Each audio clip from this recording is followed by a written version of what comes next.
Good morning students, आप सभी का स्वागत है DKP एकेडमी में। मैं दीपक कुमार आप सभी का स्वागत करता हूं। आज के इस वीडियो में हम वृत्त एवं स्पर्श रेखाएं पढ़ेंगे। ओके, वृत्त एवं स्पर्श रेखाएं। तो देखिए, सबसे पहले समझते हैं कि वृत्त क्या होती है। ओके, तो देखिए वृत्त क्या होती है। उन सभी बिंदुओं का समूह जो तल में एक नियत बिंदु से निश्चित दूरी पर स्थित हो तथा एक बंद आकृति बनाता हो वृत्त कहलाता है। ठीक है, क्या बोला गया है?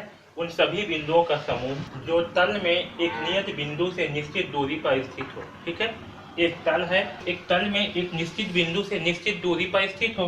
तो जैसे कि यहाँ पर एक बिंदु है, इसे क्या होगा? निश्चित दूरी पर ऐसे बिंदु होंगे, इसी बिंदु से निश्चित दूरी पर, है ना।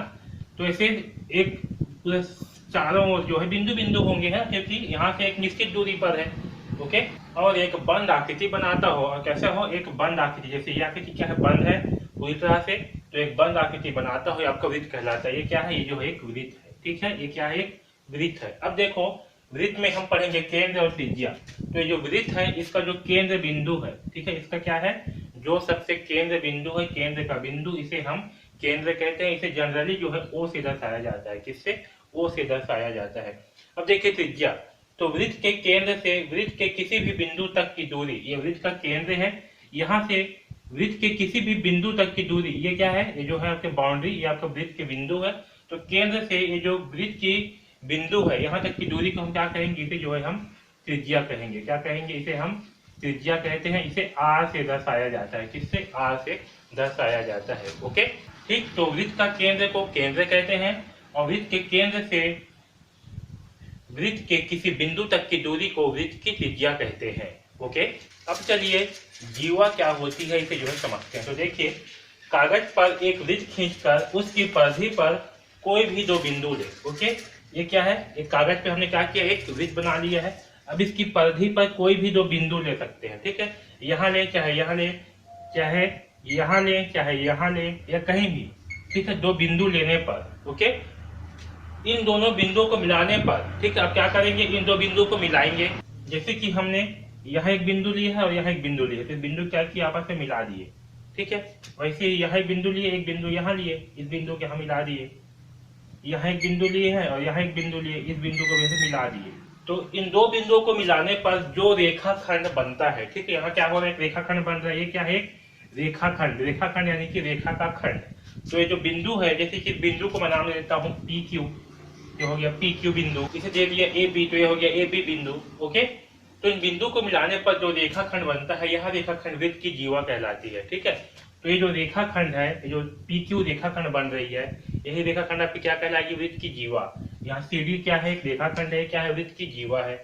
AB क्या है? वृत्त की जीवा है। यानी कि जब परिधि में हम दो बिंदु लेते हैं और उन दो बिंदुओं को मिलाने पर जो भी रेखाखंड प्राप्त होगी, वह रेखाखंड क्या कहलाती है? वृत्त की जीवा कहलाती है। ओके, अब देखिए, उस जीवा को जो वृत्त के केंद्र से होकर जाती है, मान लीजिए ये क्या है? वृत्त का केंद्र है। ठीक है, तो यहाँ से जो है एक जीवा होकर के जा रही है ऐसे, या तो फिर यहाँ से ऐसे भी करके जा सकती है। ठीक है, कैसे भी जा सकती है। तो मैं यहाँ से ऐसे जो है जीवा ले रहा हूँ, जो क्या हो रही है? वृत्त के केंद्र से होकर के जा रही है।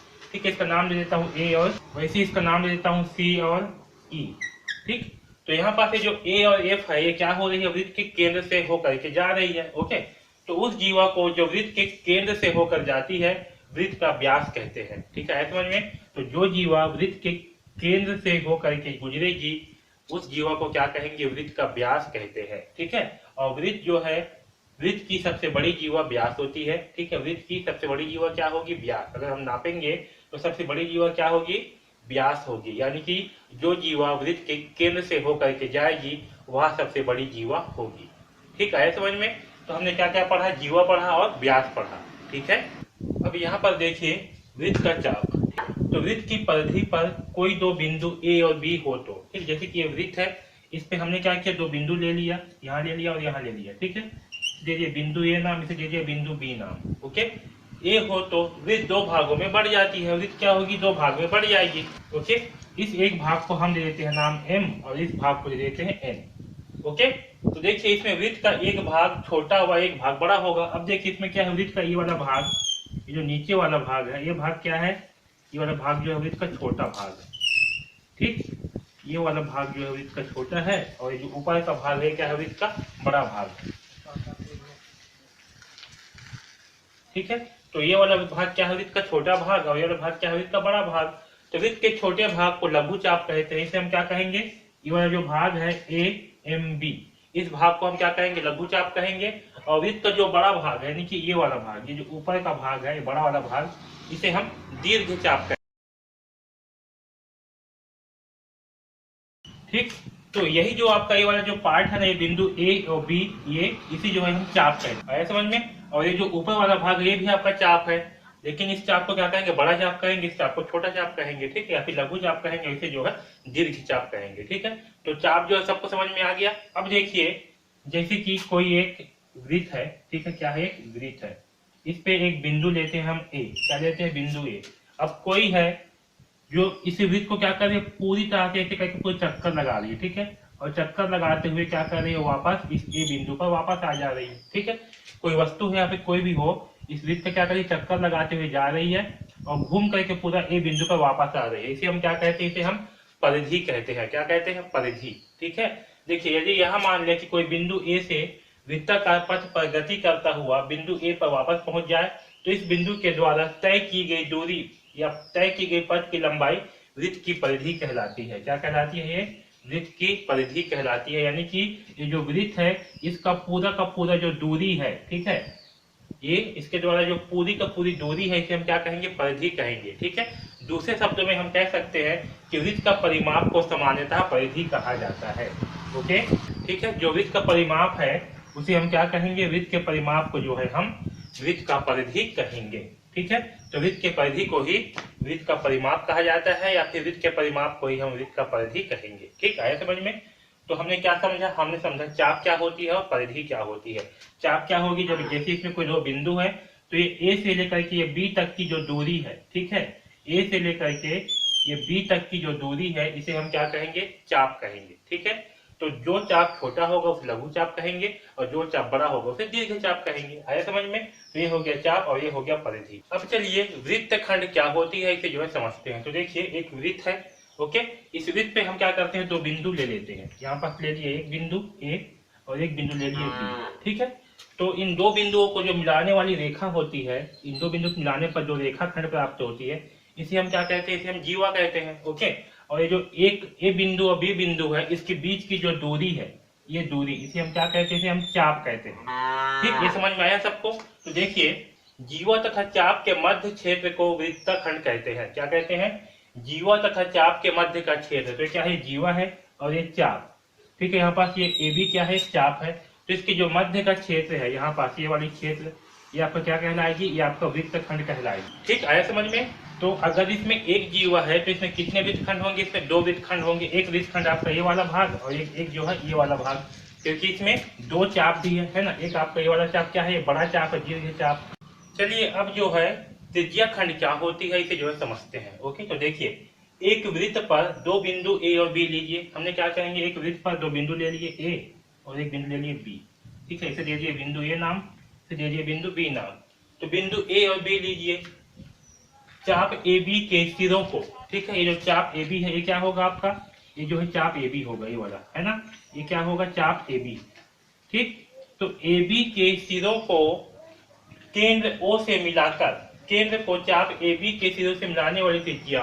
ओके, तो ये जो ए बी बिंदु है इसे क्या करेंगे हम, ए को ये जो केंद्र है ओ इस केंद्र से मिलाएंगे इस तरह से। ठीक है, उसी प्रकार से बिंदु बी को क्या करेंगे, इस केंद्र से मिलाएंगे, ये ऐसे। ठीक, तो बिंदु ए को जब केंद्र से मिलाएंगे और बिंदु बी को जब केंद्र से मिलाएंगे, तब केंद्र को चाप ए बी के सिरों से मिलाने वाली त्रिज्याओं, केंद्र को चाप ए बी, ये चाप ए बी है, इसके सिरों से मिलाने वाली रेखाओं, यानी कि तो केंद्र को चाप ए बी के सिरों से मिलाने वाली त्रिज्याओं और ये चाप इसके बीच का जो स्थान है, यानी कि ये वाला स्थान है, इसे हम क्या कहेंगे, इसे हम त्रिज्या खंड कहेंगे। ओके, तो जो त्रिज्या खंड है ये भी क्या होंगे, दो प्रकार के होंगे। पहला त्रिज्या खंड ये आपका ए ओ बी, अगर इसे हम एन नाम देंगे तो क्या हो जाएगा, ए एन बी ओ, या इसे हम बी ए एन बी कहेंगे। ओके, यहाँ पर P नाम दिया गया है, इसे हम P नाम देंगे तो क्या होगा OAPB। ठीक है, तो ये आपका क्या होगा लघु चाप खंड होगा, लघु त्रिज्या खंड होगा। ठीक है, क्योंकि ये क्या है छोटा है। और एक चाप क्या है आपका, एक चाप जो है ये बड़ा वाला चाप है, ये वाला चाप। ठीक है, एक चाप जो है आपका ये बड़ा वाला चाप है। और ये चाप में भी क्या हो रहा है, ये वाला जो भाग है आपका, ये वाला हिस्सा, इसे भी क्या कहेंगे हम, इस वाले हिस्से को भी हम त्रिज्या खंड कहेंगे। लेकिन इसे क्या कहेंगे, इसे हम दीर्घ त्रिज्या खंड कहेंगे। क्या कहेंगे, दीर्घ त्रिज्या खंड कहेंगे। और इसे जो है हम लघु त्रिज्या खंड कहेंगे। ठीक है, तो इसकी परिभाषा क्या है उसे नोट कर लीजिए। एक वृत्त पर दो बिंदु ए और बी लीजिए। चाप ए बी के सिरों को, चाप ए बी के सिरों को वृत्त के केंद्र O से मिलाकर, वृत्त के केंद्र O से मिलाकर केंद्र को चाप ए बी के सिरों से मिलाने वाली, केंद्र को चाप ए बी के सिरों से मिलाने वाली त्रिज्याओं, ये जो त्रिज्याएं हैं, ये त्रिज्याओं एवं चाप के बीच और ये चाप के बीच के क्षेत्र को त्रिज्या खंड कहते हैं। तो आपका ये वाला स्थान क्या है, त्रिज्या खंड। वैसे ही ये जो बड़ा चाप है, ये क्या है, बड़ा चाप है। इस बड़ा चाप का त्रिज्या भी क्या होगा, OB होगा और एक OE होगा। तो इसके बीच का जो स्थान है, ये वाला स्थान भी, ये भी आपका त्रिज्या खंड कहलाएगा। ठीक, तो ये वाला जो है आपका, ये वाला जो है आपका लघु त्रिज्या खंड होगा और ये वाला जो है आपका दीर्घ त्रिज्या खंड होगा। ठीक है, अब चलिए सर्वांगसम वृत्त को समझते हैं। ओके, तो देखिए जैसे कि मान कर चलिए कि दो क्या है, वृत्त है। ओके, तो दो वृत्त आपस में सर्वांगसम कब होंगे, सर्वांगसम का मतलब क्या है कि दोनों वृत्त आपस में एक दूसरे को ढक ले। ओके, यदि दोनों वृत्त जो है आपस में एक दूसरे को पूरी तरह से ढक लेंगे तो इस प्रकार के वृत्त को क्या कहेंगे, हम सर्वांगसम वृत्त कहेंगे। ठीक है, तो देखिए दो वृत्त आपस में सर्वांगसम कब होंगे, जब बराबर त्रिज्याओं वाले दो वृत्त होंगे। ठीक है, तो अगर वृत्त की त्रिज्या आपस में बराबर है तो वृत्त क्या होंगे, आपस में सर्वांगसम होंगे। जैसे कि ये दो वृत्त है, अगर इसकी त्रिज्या का मान 5 सेंटीमीटर है और इस त्रिज्या का मान भी 5 सेंटीमीटर है, तो दोनों त्रिज्या क्या करेंगे, आपस में एक दूसरे को पूरी तरह से ढक लेंगे और इस प्रकार के त्रिज्याओं को हम सर्वांगसम त्रिज्या कहेंगे, तो इस सर्वांगसम वृत्त कहेंगे। ओके, तो बराबर त्रिज्याओं वाले वृत्त क्या होते हैं, सर्वांगसम होते हैं। ठीक है, अब देखिए जीवा द्वारा केंद्र पर अंतरित कोण। ओके, यानी कि जीवा के द्वारा केंद्र पर बनाया गया कोण कैसे होंगे उसे जो समझते हैं। ठीक है, तो देखिए एक वृत्त है जिसका केंद्र O है। क्या है, एक वृत्त है, इसका केंद्र क्या है, O है, तथा दो जीवा AB है और CD है। जीवा AB तथा CD द्वारा केंद्र पर अंतरित कोण क्रमशः। अब देखिए जब हम जीवा AB से केंद्र पर कोण बनाएंगे तो क्या होगा, यहाँ से एक रेखा खींचेंगे मतलब, और यहाँ से जो है कैसे आएगा। ठीक है, तो जीवा AB के द्वारा केंद्र पर जो कोण बनाया जाएगा वो कोण क्या होगा, AOB होगा। क्या होगा, AOB।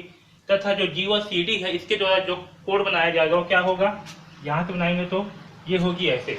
तो जीवा CD के द्वारा केंद्र पर कोण बनाया जाएगा, उसका मान क्या होगा, COD होगा। ठीक है, अब देखिए AOB और COD में कौन सा कोण बड़ा है, ये वाला कोण बड़ा है या ये वाला कोण बड़ा है। तो आप देख के ही बता सकते हो कि इसमें कौन सा कोण बड़ा है। इसमें जो है COD वाला कोण क्या है, बड़ा है, और AOB वाला कोण क्या है, छोटा है। ठीक है, अब देखिए क्या आप जीवा की लंबाई तथा जीवा द्वारा केंद्र पर अंतरित कोण में कोई संबंध देख पा रहे हो। तो जीवा की लंबाई, ठीक है, और जीवा के द्वारा बनाया गया कोण, इसमें क्या संबंध है, तो इसमें यह संबंध है कि जिस जीवा की लंबाई छोटा है, ठीक है, यहाँ पास AB जीवा की लंबाई क्या है, छोटा है, तो इसके द्वारा बनाया गया कोण भी क्या है, छोटा है। ठीक है, और जो आपका CD जीवा है इसकी लंबाई क्या है, अधिक है, तो इसके द्वारा बनाया गया कोण का मान क्या है, अधिक है। ठीक है, तो जीवा की लंबाई और जीवा के लंबाई या उसके बीच बना कोण में क्या संबंध है, जिस जीवा की लंबाई छोटा होगा उसका कोण का मान कम होगा, और जिस जीवा की लंबाई अधिक होगी उसका कोण का मान अधिक होगा। ओके, आया समझ में। तो ये जो है जीवा द्वारा केंद्र पर अंतरित कोण में संबंध है। ठीक है, इसे याद रखना बहुत ही इंपॉर्टेंट है। ओके।